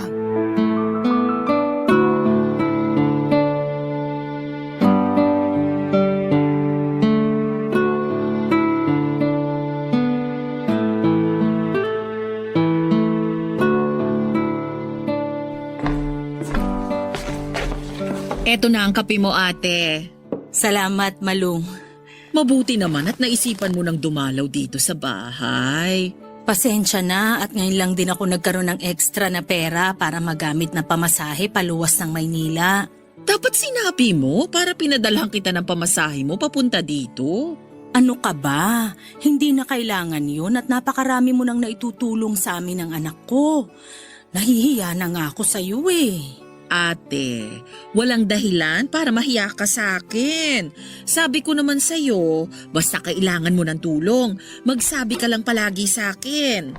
Nay? Annalyn, anak! Nay, grabe! Namiss ko po kayo! Payakap nga po! Namiss din kita, anak. Miss ka na namin ng mga kapatid mo. Ay, maupo ka muna dito sa sofa at mukhang pagod ka rin sa biyahe mo. Medyo nga po, kasi ang layo ng nilakad ko mula dun sa may kanto. Naku, naglakad ka pala mula dun sa babaan ng jeep? Opo, Tita Malu. Ay bakit hindi ka nalang sumakay ng tricycle? Nagtitipid po kasi ako, Tita. Mabuti naman at naisipan mo nang gawin yan. Alam mo kasi, sa totoo lang ate, medyo magastos pala tong si Annalyn. Palagi niyang nauubos ang allowance na binibigay ko sa kanya. Kahit sinusobrahan ko na nga yung binibigay ko, wala pa ring natitira. Kaya madalas ko tuloy siyang masermonan tungkol sa paghawak at paggamit ng pera. Alam ko na hindi ako ang nanay niya, pero hindi ko lang maiwasan na mapagsabihan siya ate. Ayos lang, Malu.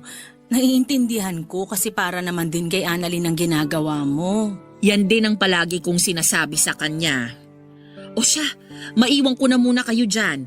Magluluto lang ako ng ulam para sa hapunan natin. Naku, Malu, aalis na rin naman ako mamaya. Huwag ka nang mag-abala pa. Dito ka na maghapunan ate. Bibilisan ko ang pagluluto para maaga tayong makakain. Ikaw na muna mag-asikaso sa nanay mo, Annalyn. Ako nang bahala sa pagluluto sa kusina. Tatawagin ko na lang kayo kapag kakain na tayo, ha?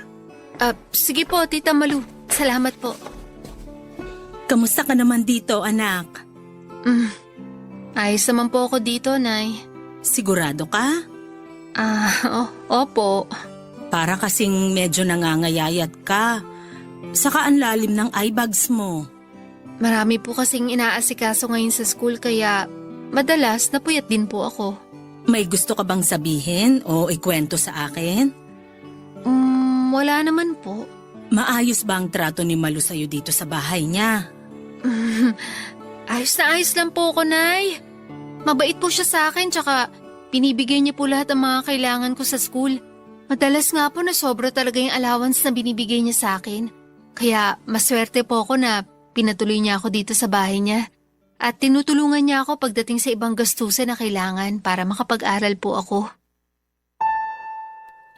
Papa Dudut, hindi naman ako madalas na sinasaktan ng pisikal o pinagbubuhatan ng kamay ni Tita Malu. Mas madalas pa yung ginagawa niya na pagsigaw sa akin at pagbitaw ng mga masasakit na salita. Pakiramdam ko ay mas masakit pa ang mga salitang yon kesa sa pananakit niya ng pisikal sa akin. Mas nagiiwan yon ng kirot at marka sa akin, lalo na kapag nararamdaman kong isa lamang akong sampid na palamunin sa bahay ni Tita Malu. Pero ni minsan ay hindi ko yon sinabi o kinuwento kay Nanay Papa Dudut. Alam ko kasi na labis siyang mag-aalala sa akin at baka bigla niya na akong pauwiin sa bahay at ni minsan kasi hindi ako sinaktan o pinagbuhatan ng kamay ni Nanay. Hindi man perpektong ilaw ng aming tahanan si Nanay ay sapat na ang pag-aalaga at pagmamahal niya para masabi ko na hindi niya hahayaan na masaktan ako ng ibang tao. Kaya ang palagi kong sinasabi sa kanya, sa tuwing magkakausap kami ay ayos lamang ako at mabait naman si Tita Malu.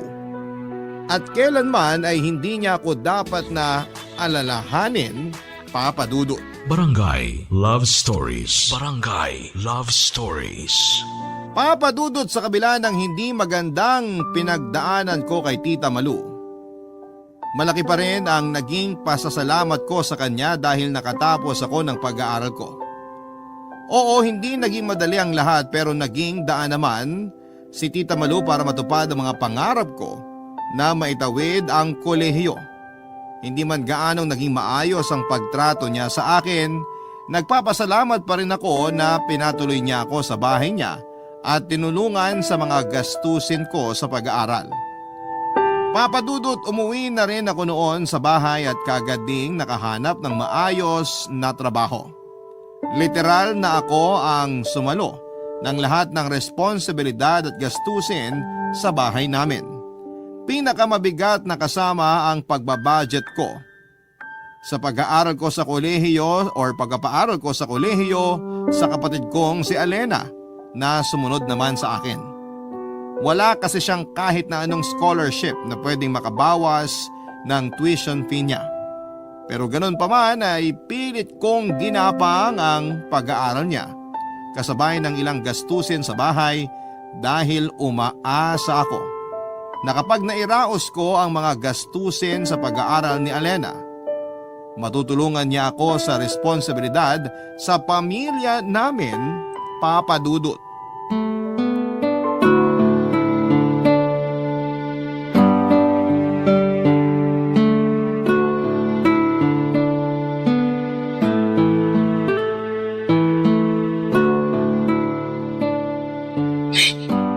Anong plano mo ngayon? Hindi ko nga po alam, Nay. Kailangan malaman na to ng ate mo habang maaga pa. Natatakot po ako, Nay. Alam ko. Pero hindi mo pwedeng itago sa kanya ng matagal ang sitwasyon mo ngayon.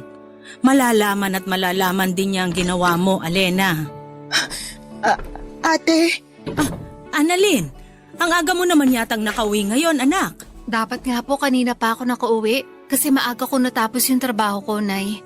Kaya lang, ang traffic naman po banda dun sa may tulay kasi may banggaan na naman po ng truck at kotse dun. Grabe tuloy yung traffic na mapadaan yung jeep namin dun kanina. Madalas talaga na may nangyayaring aksidente doon. Ay, sandali nga lang at ipagtitimpla kita ng kape mo. ako na po magtitimpla ng kape, Nay.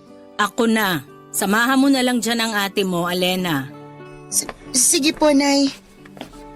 Kala ko gabi pa ang tapos ng klase mo kapag ganitong Biyernes, Alena. Ate, nag-text sa isang kaklase ko yung professor namin para sabihin na hindi siya makakapasok sa klase namin mamaya. Kaya umuwi na lang din ako ng maaga dito sa bahay. Mabuti naman kung ganun. Anong ibig mong sabihin na mabuti naman, Ate Annalyn? Mabuti naman at naisipang mo umuwi na lang dito sa bahay. Kesa maglakbatsa ka pa sa labas kasama ng ibang kaibigan o kaklase mo.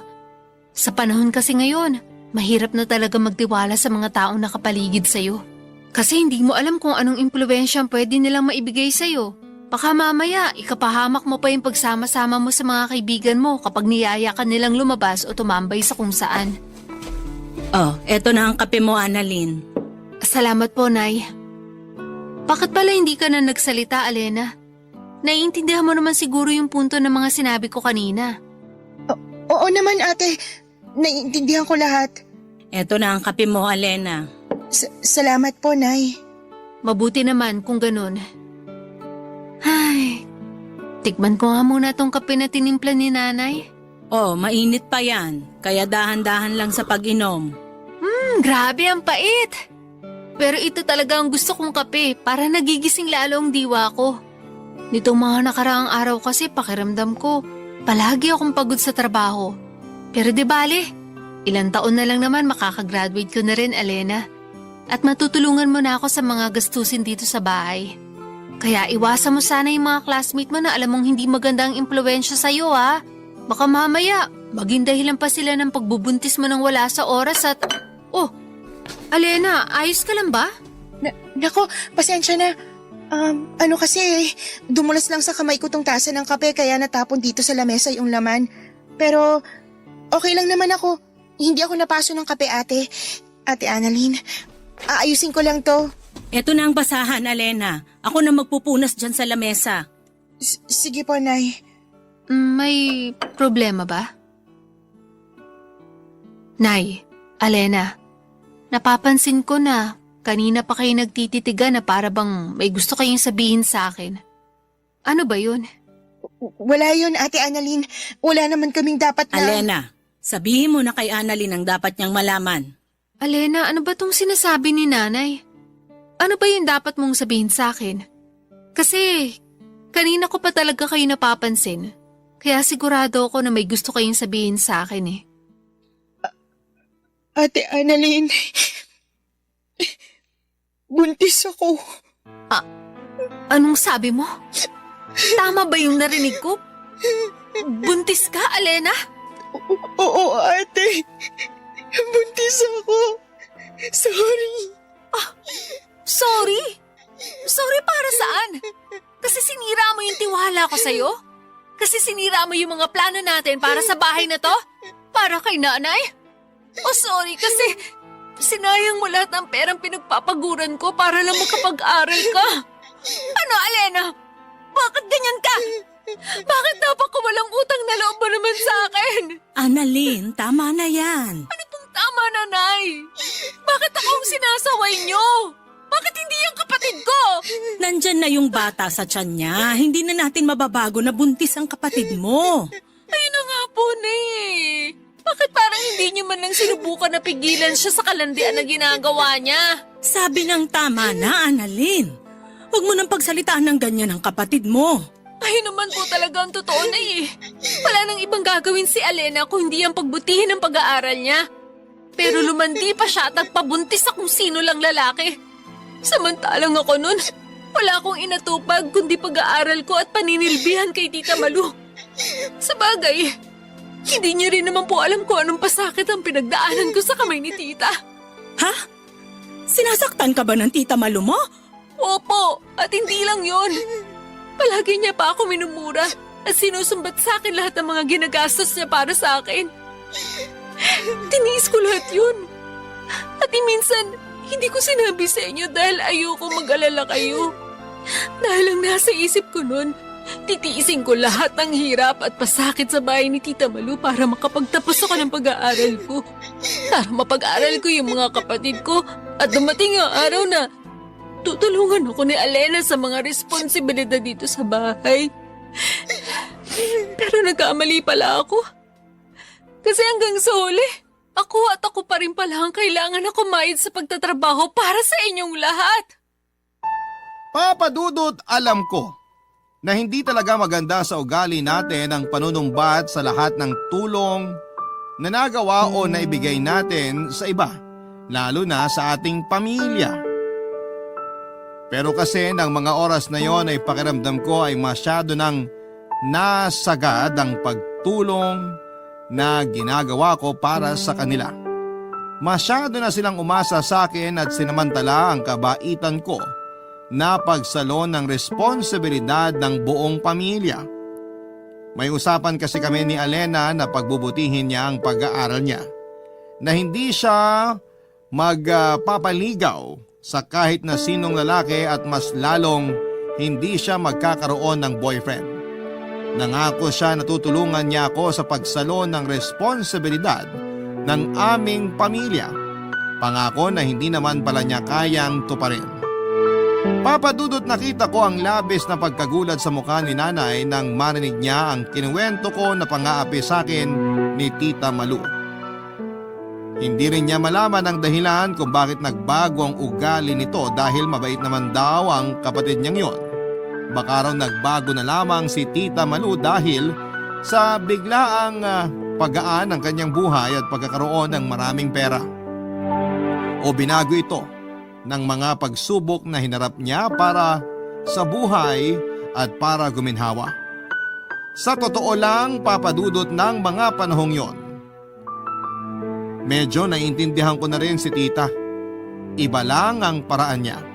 Pero ginusto niya lang din akong mapabuti. Na pinuwersa niya akong maging malakas at maging palaban sa buhay. Sa totoo lang ay isa siya sa mga rason kung bakit mas nagsumikap akong makapagtapos kaagad. Kaya naman kung tutuusin ay naging dahilan siya ng pagtatag ko bilang isang tao. Ganun ko na lang din tinitingnan yung mga nangyari para siyang naging intensive training sa akin. Tungkol naman sa pagbubuntis ng kapatid kong si Alena. Noong malaman ko naman yon ay huminto na siya noon sa pag-aaral. Naging maselan kasi ang kalagayan niya at ang masama pa doon ay hindi na nagpakita ang lalaking nakabuntis sa kanya. Kaya naman ang nangyari, ako na naman ang gumastos ng lahat ng gastusin kasama na ang mga check-up at gamot na kailangan sa pagbubuntis niya. Sobrang sama ng loob ko noon kaya halos hindi ko siya kinakausap hanggang sa makapanganak na ang kapatid ko. Nagawa ko lang dalawin siya 2 araw pagkatapos niyang manganak, Papa Dudut.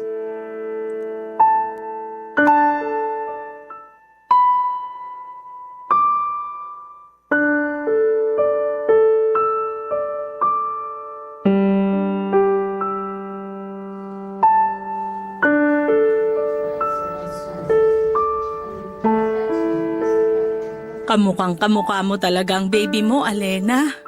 Lalo na kapag ganyan na mahimbing ang tulog niya. Oo nga po, Nay. Mula sa mata, ilong, labi, hanggang sa maputing kutis ni baby. Namana niya sa akin lahat. Mabuti na lang talaga dahil sigurado ko na lalaking maganda ang baby mo. Lalaki siyang maganda at mabuting tao. Ate Annalyn, Kumusta ka na, Alena? ayos naman ate. Pasensya ka na kung ngayon lang ako nakadalaw dito sa ospital. Nag-overtime pa kasi ako sa trabaho ko. Okay lang, naiintindihan ko. Hindi ka ba nahirapan sa panganganak mo? Hindi naman ate. Ang sabi ng doktor, nakakabilib daw ako kasi hindi ako kagaya ng ibang naging pasyente nila na inabot pa ng ilang oras sa pagle-labor. Mabuti naman. Anak, tingnan mo ang baby ni Alena na karga niya. Kamukhang kamukha ng kapatid mo. Oo nga ate, lapit ka pa ng konti dito sa tabi ko para mas makita mo si baby. Hindi ba siya magigising kapag lumapit ako dyan? Hindi, Annalyn. Mahimbing ang tulog ni baby kaya hindi kagad siya magigising. Liga na dito sa tabi ng kapatid mo para makita mo kung gaano kaganda ang pamangkin mo. Sige po. Oo nga. Kopyang-kopya niya ang mukha mo, Alena. Ganyan na ganyan din ang mukha ng kapatid mo nung pinanganak ko siya. Kamukha niya nga po yung mga baby picture ni Alena, Nay. Ang taba ng pisngi. Tapos, namumula pa. Kaya hindi may pagkakailang akong nanay niya. Mabuti na lang talaga at hindi ka nahirapan sa panganganak sa baby mo, Alena. Yung iba kasi, di ba, kapag first time nila manganak, nahihirapan talaga sila. Tsaka nabanggit ni nanay noon na sinabi ng doktor na magiging masela ng pagbubuntis pati na ang panganganak mo. Nasunod ko rin daw kasi lahat ng mga bilin ng doktor, lalo na pagdating sa mga gamot na kailangan kong inumin. Alena, pasensya ka na kung wala ako dito sa tabi mo nung manganak ka. 2 araw pa ang lumipas bago kita nadalaw dito sa ospital. Ayos lang ate. Naiintindihan ko yun. Sorry talaga. Sorry kung naging pabigat ako na kapatid sa'yo tapos nagdagdag pa ako ng panibagong pabigat sa buhay mo. Hindi totoo yan. Kung ano man yung hindi magandang salita na nabitawan ko sa iyo noon, kalimutan mo na yun. Hindi ko naman kasi talaga dapat na sinumbat sa inyo lahat ng sakripisyong nagawa ko. Pamilya tayo. Kaya kailangan na hindi ako mapagod na tulungan at suportahan kayo. Annalyn, anak. Sorry din, ha? Isa pa po kayo, Nay. Hindi niyo po kailangan na mag-sorry sa akin. Tama ka kasi sa sinabi mo na masyado na naming binigay sa iyo ang mabigat na responsibilidad sa pamilya natin. Kung alam ko lang talaga na sinasaktan ka ni Malu, hindi ko na hinayaan pa na. Tapos na po yun, Nay. Nangyari na po lahat ng yun. Isa pa, sa kabila ng mga nangyari, nagpapasalamat pa rin po ako kay Tita Malu. Dahil malaki ang naitulong niya para makapagtapos ako ng kolehiyo ko. Tsaka ang mahalaga naman po ngayon, yung kasalukuyan natin at future ng pamangkin ko. Yun na lang po ang isipin natin, kung paano natin mas mapapabuti ang buhay natin. Promise ate, kahit may anak na ako, gagawin kong lahat para makatulong sa'yo at sa pamilya natin. Basta wag kami ang palagi mong uunahin, Alena. Ngayon may anak ka na, Mas itutok mo sa kanya ang atensyon mo. Huwag kang mag-alala. Tutulungan ka namin palagi ni Nanay. Nandito lang ako palagi sa tabi niyo ni Baby.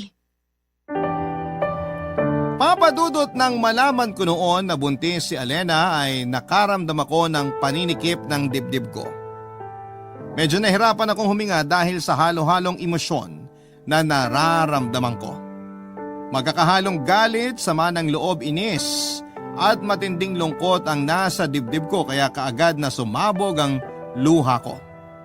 Hindi ko na rin napigilan ang mga salitang nabitawan ko noon kasama na nga ang panunumbat sa lahat ng sakripisyo na nagawa ko para sa pamilya ko.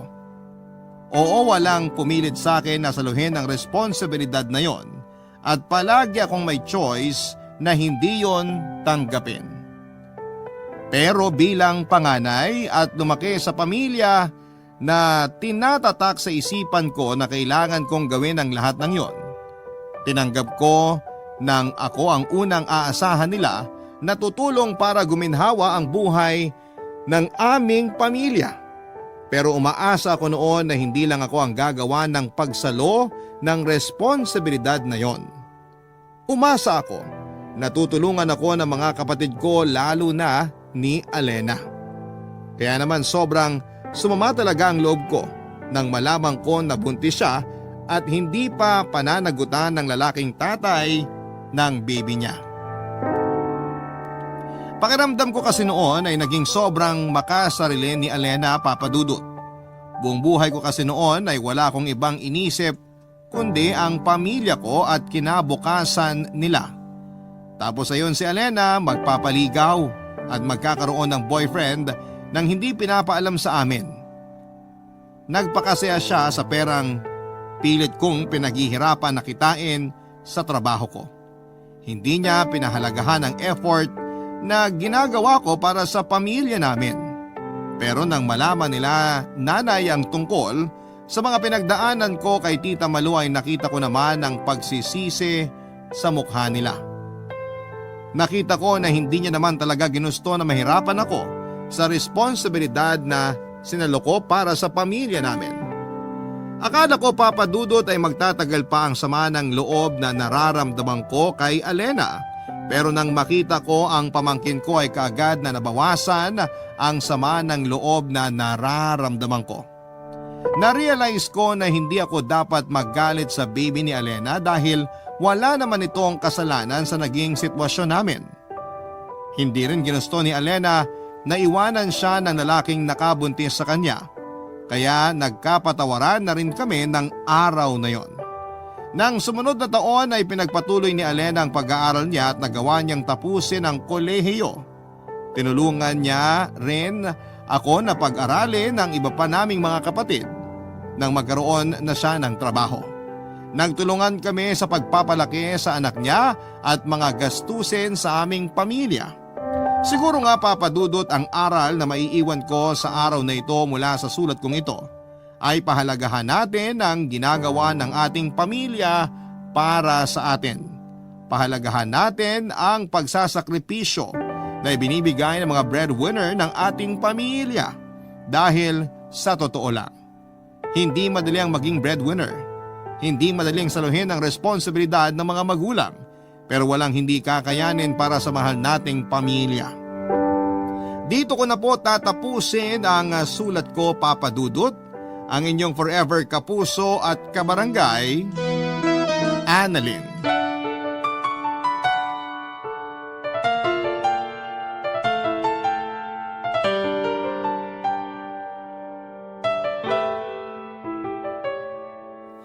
Ang buhay ay mahiwaga, laging may lungkot at saya.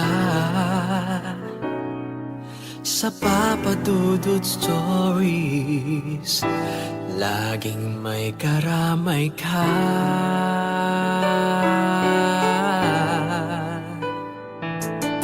Mga problemang kaibigan, dito ay pakikinggan ka. Sa Papadudot Dudut Stories. Kami ay iyong kasama dito sa Papa Dudut Stories. Ikaw ay hindi nag-iisa.